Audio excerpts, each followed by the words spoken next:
नमस्कार मित्रों, हिंदी साहित्य की सरस, रोचक व सशक्त कहानियाँ सुनते रहने के लिए आपको हमेशा रुकना होगा चैनल कथा कथन पर। समकालीन कहानियों की श्रृंखला में आज सुनिए युवा लेखिका प्रियंका गुप्ता की लिखी हुई कहानी हरामी। वर्तमान साहित्य के दौर में प्रियंका जी एक प्रमुख लेखिका मानी जाती हैं। प्रस्तुत है कहानी मेरी जुबानी। मेरी सबसे प्यारी मणि दी, आज बहुत जी चाह रहा है, सो इस पत्र के माध्यम से ही चरण स्पर्श। आश्चर्य हो रहा होगा ना आपको मेरा पहला पत्र पाकर, और वो भी लगभग 20 साल के लंबे अंतराल के बाद। कितना लंबा वक्त लगा ना मुझे आप तक पहुंचने का ये सफ़र तय करने में। शायद जब तक आप ये खत पढ़ेंगी मैं आप सबसे बहुत दूर जा चुका हूँगा। मैं जानता हूँ ये लाइन पढ़कर आप कैसे डर गई होंगी। शायद घबराहट में, कांपते हाथों में ये पत्र पकड़े आप वहीं सोफे पर धम्म से बैठ गई होंगी। अगर ऐसा ही हुआ हो तो एक बार मन ही मन सही मुझे शाबाशी ज़रूर देना मणि दी। कितनी अच्छी तरह समझते हैं ना हम दोनों एक दूसरे को।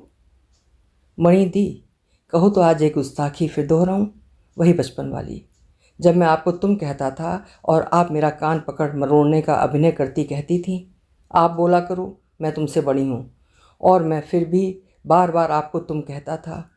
जानती है मणि दी, मैंने हमेशा एक बात माना और महसूस किया है, इस तुम में जो मिठास और अपनापन है ना, वो मुझे आप में कभी नहीं लगा। एक बात मैंने कभी किसी को नहीं बताई थी, मैं जब ईश्वर से भी बात करता था ना, तब उसे तुम ही कहता था।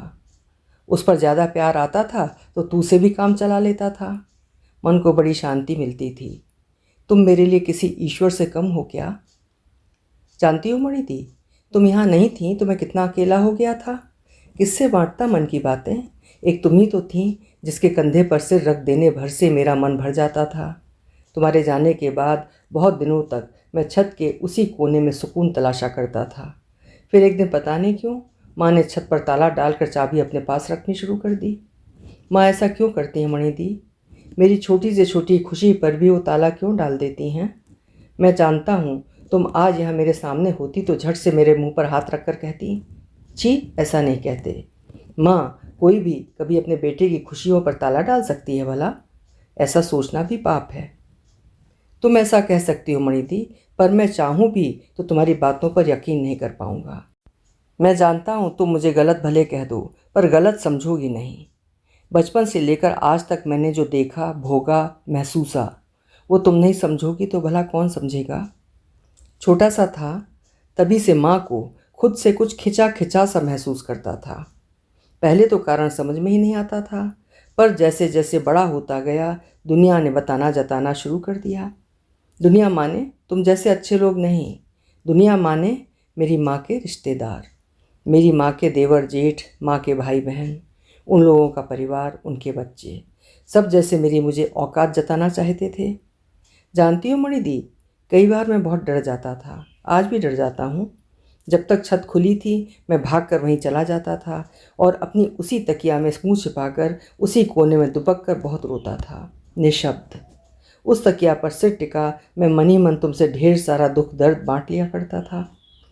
वो तकिया तो तुम्हें याद है ना, वही टेडी बियर के शेप वाला जो अंकल तुम्हारे लिए लाए थे। कहाँ से लाए थे तुमने बताया तो था, पर अब मुझे याद नहीं। और जो मेरे एक बार पसंद करते ही तुमने झट से मेरे हाथ में थमा दिया था, अपनी उन्हीं खुशियों की तरह जो चुपके से तुम मेरी मुट्ठी में छुपा जाती थी। वो तकिया अपनी बाकी यादों और खुशियों की तरह मैंने बरसों छत के उसी कोने में संभाल कर छिपा कर रखा था, और जिसे माँ ने छत पर ताला डालते समय कूड़ा समझकर फिकवा दिया। वो तकिया क्या फिका, तुम्हारा मुझे दिया गया आखिरी सहारा भी चला गया। ना जाने क्यों माँ के लाए तकियों में मैं कभी मुँह छिपाकर रो नहीं पाया। वो अपनापन लगा ही नहीं कभी। बस एक बार रोया था, पर अपने झक सफ़ेद तकिया गिलाफ पर मेरे आंसुओं के दाग माँ को बहुत नागवार गुजरे थे और मैं मुफ्त में थप्पड़ खा गया था। तब से मैंने तकिया लगाना ही छोड़ दिया। थोड़ा जिद्दी तो हूँ ही ना मैं कुछ भूल नहीं पाता, इसीलिए माँ मुझे गनसहा कहती है। गनसहा तो समझती हो ना? गनसहा माने कपटी। डिक्शनरी देख लेना, मुझे पक्का अर्थ नहीं मालूम। ये तो माँ की डिक्शनरी का अर्थ है। पहले बहुत चिढ़ता था इस शब्द से, अब मज़ा आने लगा है। अब जब कभी माँ को उनकी भूली बिसरी कमियाँ याद दिला देता हूँ, सच्ची बड़ा मज़ा आता है। पर प्लीज़ दी, मेरी इस बात से मुझे सैडिस्ट मत समझ लेना। कसम से, मैं माँ को दुख नहीं देना चाहता, पर पापी मन कभी कभी बदला तो ले ही लेता है ना। अब तुम ये ज़रूर पूछोगी, बदला किस बात का? जानता हूँ, जब तक तुम कुरेद कुरेद कर अंदर छिपे मेरे घाव तक पहुँच नहीं जाओगी वहाँ मलहम लगाने को, तब तक तुम्हें चैन नहीं आएगा। शुरू की आदत है ना तुम्हारी। पर पता नहीं मेरे लिए जो घाव रहा, कहीं तुम्हारी नज़र में भी वो एक छोटी सी खरोंच भरी ही हो। ना ना मणिदी, तुम्हारे प्यार पर अविश्वास नहीं कर रहा, बस यूं ही कह दिया। तुम्हें आशू की याद है? वही मेरी माँ के जेठ का सबसे छोटा बेटा। माफ़ करना मणिदी, तुम्हारे सिखाने के बावजूद माँ के रिश्तेदारों को मैं चाचा ताऊ मामा मौसी तो नहीं कह पाऊँगा। दुनिया के सामने भले ही कह लूँ, पर तुमसे तो झूठ नहीं बोल सकता ना। याद आ गया ना आशू? 4-1 साल का रहा होगा वो, और मैं शायद 6 साल का, जब एक दिन मेरी ओर इंगित कर सबके सामने माँ से बोल उठा था, चाची इसे जहाँ से लाई हो वहीं फेंकाओ और मुझे गोद में ले लो। सब ठहाका मारकर हंस दिए थे। माँ भी मुस्कुरा दी थी, पर मैं सहम गया था। आशू से माँ का लगाव सबकी तरह मैं भी जानता था। 4 भाई बहनों में सबसे छोटे आशू को माँ ने ही तो पाला था। जो चीज़ माँ मेरे लिए लाती थी वैसी ही आशू के लिए भी आती थी। पापा के ना होने पर भी उनके रिश्तेदारों से माँ का नाता बना हुआ था। सबके लिए कितनी अच्छी थी ना माँ, फिर मेरे लिए क्यों? उस दिन माँ के मुस्कुरा कर चुप रह जाने ने मेरे नन्हे से दिल पर बड़ी गहरी ठेस लगाई थी। काश एक बार माँ डांट कर न सही, प्यार से ही आशू की बात का जवाब दे देती।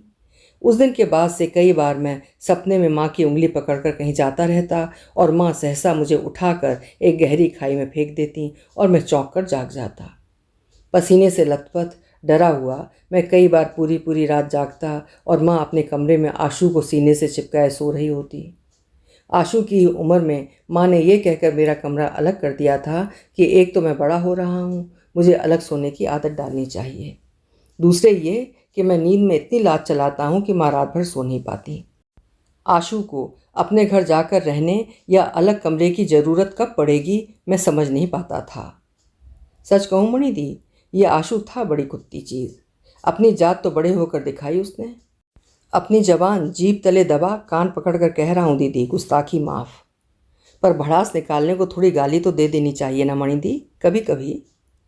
पिद्धी भर का था वो, पर जितना ज़मीन के ऊपर उतना ही नीचे। मेरे साथ तो ऐसी ऐसी चालें चल जाता था कि बस पूछो ही मत। मुझे अकेला पाकर कई बार मेरे कूल्हे में खूब कसकर चिकोटी काट वो सीधा माँ के पास भागता। मैं भी सरपट उसका पीछा करता हुआ पहुंचकर एक झन्नाटेदार झापड़ उसे रसीद कर देता था और वो माँ से चिपट सातों सुर लगा देता। बदले में उस भोले भाले बेकसूर को ईर्ष्यावश मारने के जुर्म में माँ जमकर मेरी कुटम्मस कर देती। ऐसे में माँ के पीछे उनका आंचल पकड़े रोते हुए आशू की आंखों की चमक मैं आज तक नहीं भूला हूँ। जानती हो मणिदी, वो हमेशा मेरे कूल्हे में ही क्यों चुकोटी काटता था? ताकि मैं चाह कर भी शर्म के मारे अपनी पैंट खिसका किसी को उसके अपराध का सबूत न दे पाऊँ। वैसे अगर सबूत दे भी देता तो क्या बदल जाता? एक आध बार मैंने उसकी कमीनी हरकतों के बारे में माँ को बताना भी चाहा, पर अव्वल तो माँ अपने लाडले के भोलेपन पर पूरा विश्वास करती थीं, सो वो मेरी शिकायतें सुनना ही नहीं चाहती थीं। दूसरे, अगर कभी भूले भटके उन्होंने सुन भी लिया तो एक रटा रटा ऐसा जवाब हाजिर था ना, तुमसे छोटा है, बच्चा है अभी, अगर कुछ बदमाशी कर भी दे तो बड़े होने के नाते क्या माफ़ नहीं कर सकते? और मैं घुटकर रह जाता। मैं तो कभी शायद छोटा रहा ही नहीं, और फिर ये क्षमा बड़ेन को चाहिए छोटन को उत्पात वाला फंडा कभी मेरे साथ इस्तेमाल क्यों नहीं किया गया? जानती हो मणिदी, यह आशू की कमीनगी उसमें उसके बड़ों से ही तो आई थी। वैसे तो कहावत है, मरे को और क्या मारना, पर इस दुनिया के लोग मरे को तो और मारते हैं दी। जब माँ ही सबको खुलेआम जता देती थी कि उनकी ज़िंदगी में मेरी ऐसी कोई ख़ास अहमियत नहीं, तो मैं दूसरों को क्यों दोष दूँ? माँ के भाई बहन भी अक्सर पूछ ही लेते थे, कहाँ से ले आई इसे? ऐसे में माँ सिर्फ मुस्कुरा के क्यों रह जाती थी? बरसों तक मैं समझ ही नहीं पाया। कोफ्त होती थी मुझे ये सोचकर कि माँ कभी पलट कर ये क्यों नहीं कह देती, जहाँ से तुम लोग अपने बच्चे लाए हो वहीं से मैं भी इसे लाई हूँ। माँ अगर कभी ऐसे कह देती तो शायद उन सबकी ज़बान पर परमानेंटली एक ताला लग जाता, मेरी छत की तरह। माँ ने सिर्फ एक बार जवाब दिया था, पर अच्छा होता अगर वो तब भी हमेशा की तरह चुप रहकर मुस्कुरा देती। कम से कम मैं पूरी तौर से तो न टूटता। घटना फिर ले देकर आशु से ही जुड़ गई थी। अब मणि दी, तुम भी माँ की तरह ये ना कह देना कि मैं अपने साथ की सारी बुरी घटनाओं में आशु का नाम इसलिए लेता हूँ कि माँ अगर उसे ज़रा सा भी प्यार कर देती थी तो मैं जल जाता था। सॉरी मणि दी, पता है तुम मुझ पर कभी ऐसा कोई इल्ज़ाम लगा ही नहीं सकती, पर फिर भी मैं ऐसा कैसे कह गया। जानती हो मणि दी, मेरे जीवन की वो टर्निंग पॉइंट वाली घटना क्या थी? तुम लोग तब तक वहाँ से जा चुके थे, वरना तुमसे इतनी बड़ी बात अनजानी कैसे रह जाती। उस दिन मेरा 14वां बर्थडे था। मनाना तो था नहीं हमेशा की तरह, पर मैं हर साल की तरह माँ के अपने कमरे में आने का इंतज़ार कर रहा था। बस शायद यही एक दिन तो था जब माँ मुझे एक बार सीने से लगा लंबी उम्र जीने का आशीर्वाद दे देती थी। मुझे बस इसी एक दिन से ये एहसास होता था कि मैं भी माँ का कुछ था। उनके दिए रुपयों पैसों सुख सुविधाओं के अलावा भी कुछ था जो मुझे उनसे चाहिए था, पर माँ को कभी इस बात का एहसास नहीं हो पाया। मेरी हर शिकायत का बस एक उत्तर, जो चाहते हो मिल जाता है, फिर भी तुम्हें संतुष्टि नहीं। जब देखो तब यही गलतफहमी कि मैं तुम्हें नहीं आशु को ज़्यादा प्यार करती हूँ। आशु भी तो आके मेरा अपना ही है, पाला है मैंने उसे। उस दिन आशु बिन बुलाए दुखों की तरह मेरे कमरे में घुस आया था। मेरे सामानों से उसकी छेड़छाड़ जब मेरे सब्र की सीमा से बाहर जाने लगी तो मैंने उसे धकिया दिया। साले बाप का कमरा समझ कर घुस आया है क्या? जवाब में उसने भी मुझे एक भरपूर धक्का दिया था। कमरा तो ये तेरे बाप का भी नहीं है, साला हरामी। हरामी शब्द सुनकर मैं अपना आपा पूरी तौर से खो बैठा। अब तक इन गालियों का मतलब थोड़ा थोड़ा समझने लगा था मैं। माँ को ही तो जाकर लगती है ना ये। माँ भले मुझे उतना नहीं चाहती थी, पर फिर भी थी तो मेरी माँ ही ना। मुझे उनसे लाख शिकायतें सही, पर उन्हें कोई गलत बात कहकर मेरे सामने से निकल जाता, ये मुझे मंजूर नहीं था। मैं बस बेतहाशा उसे धुने जा रहा था। कमीने, एक ही खानदान का खून है हम में। अगर मैं हरामी तो तू साला हरामजादा। मैं और भी पता नहीं क्या क्या चीखे जा रहा था। मुझे इतना भी होश नहीं था कि माँ कब से हम दोनों को अलग करते करते पस्त पड़ गई थी, पर शेरनी थी ना वो, सो भरपूर दहाड़ी। चुप! दोनों बिल्कुल चुप। मेरे घर में नंगा नाच नहीं होगा। आशु तो उनकी दहाड़ सुन दुम दबाए कुत्ते की तरह कोने में खड़ा हो गया, पर मैं तो तब भी गुस्से में कांप रहा था। देखा ना माँ, मेरे कमरे में घुसकर मुझे ही कह रहा है कि कमरा मेरे बाप का नहीं, तो क्या इसके बाप का है? जानती हो मणि थी, माँ ने आशु को तो नहीं पर मुझे जवाब दिया था। उनका एक एक लफ्ज़ मुझे इतने बरसों बाद भी अक्षरशः याद है। गनसाहा जो ठहरा, किसी को किसी के बाप तक पहुंचने की ज़रूरत नहीं। आशु तो अब अपने घर जा ही रहा है, पर मुझे नहीं मालूम था कि जो बात आज मैं खुद तुम्हें बताने वाली थी वह इस रूप में सामने आएगी। अब तुम इतने बड़े तो हो ही गए हो कि सच का सामना कर सको, इसलिए बता रही हूँ। तुम इस खानदान के बेटे नहीं हो, मैंने तुम्हें गोद लिया है।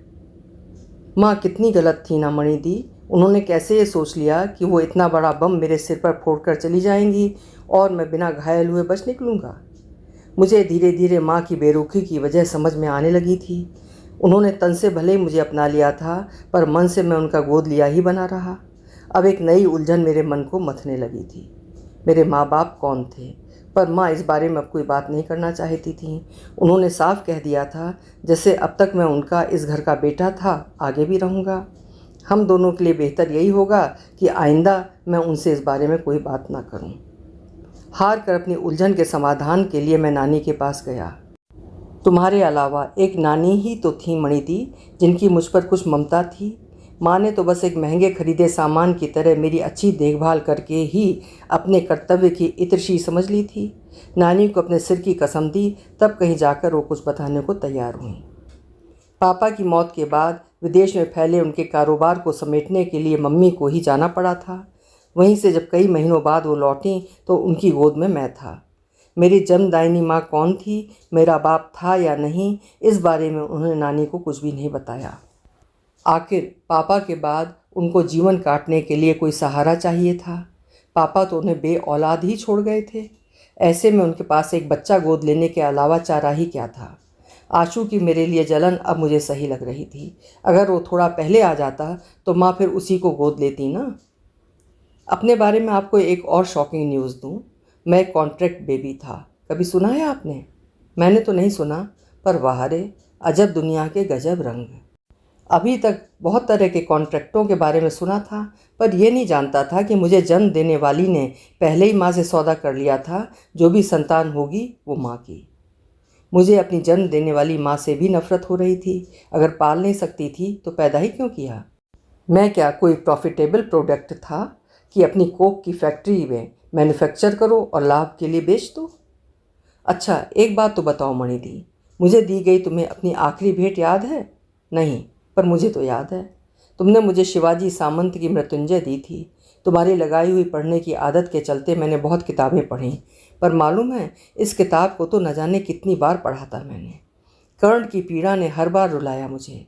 पता नहीं क्यों, मैं खुद को उससे रिलेट कर लेता था। पहले तो कभी नहीं समझ पाया था कि ऐसा क्यों होता है, पर बाद में समझ गया था। हम दोनों को ही जन्म देने वाली ने ठुकरा दिया था ना, पर कर्ण तो मुझसे भी ज़्यादा भाग्यशाली था, उसे पालने वाली ने तो प्यार किया था ना। मणिदी, हैरानी हो रही है क्या कि अपने जीवन के इस राज के खुलने के इतने वर्षों बाद मैं तुम्हें ये सब क्यों लिख रहा हूँ? अब तक तो मुझे आदत हो जानी चाहिए थी। आदत तो हो ही गई थी मणिदी, पर मेरी ज़िंदगी को तो आदत हो मुझे 2 पल चैन से बैठ के देखने की। जरा सा कहीं शांत हो सुस्ताने बैठता हूँ कि उठाकर फिर फेंक देती है। थोड़ी देर पहले मैंने कहा था ना, आशू ने अपनी असली जात बाद में दिखाई। माँ ने मुझे गोद लिया है, इस बात की कोई कानूनी कार्यवाही उन्होंने नहीं की थी। दी, आश्चर्य हो रहा है ना ये सुनकर? इतनी सफल और काबिल बिजनेस वूमेन ऐसी चूक कैसे कर बैठी? इसी बात का फ़ायदा उठाकर आशू ने माँ पापा की जायदाद पर अपना दावा कर दिया, ये कहते हुए कि चूंकि वे बे औलाद हैं, सो कानूनी रूप से वही उनका वारिस है और अब उसे उसका हक चाहिए। उसके बाकी के भाई बहनों का उसे पूरा सपोर्ट मिल रहा था। नोटिस देखकर माँ तो जैसे सदमा खा गई थी। उस समय तुम उन्हें देखती, तरस खा जाती। मैंने अपने पूरे जीवन में उन्हें इतना हारा हुआ सा कभी नहीं देखा था। बार बार वो बस यही कहे जा रही थी, आशू ऐसे कैसे कर सकता है? कभी उसके लिए भी किसी चीज़ की कमी रखी थी क्या उन्होंने? क्या उसे मालूम नहीं कि ये जितनी भी जायदाद जमा पूंजी है पापा की नहीं, बल्कि उनकी मेहनत का नतीजा है? पापा तो जो कुछ छोड़ गए थे वो उनकी मौत के बाद उनकी देनदारियों में ही निकल गया। इसीलिए अब जो कुछ भी था वे खुशी खुशी तो आशू को इसमें हिस्सा दे सकती थी, पर इस तरह जोर ज़बरदस्ती से तो बिल्कुल कुछ नहीं देने वाली। माँ अपनी बात पर अड़ी थी और मैं अपनी बात पर अडिग था।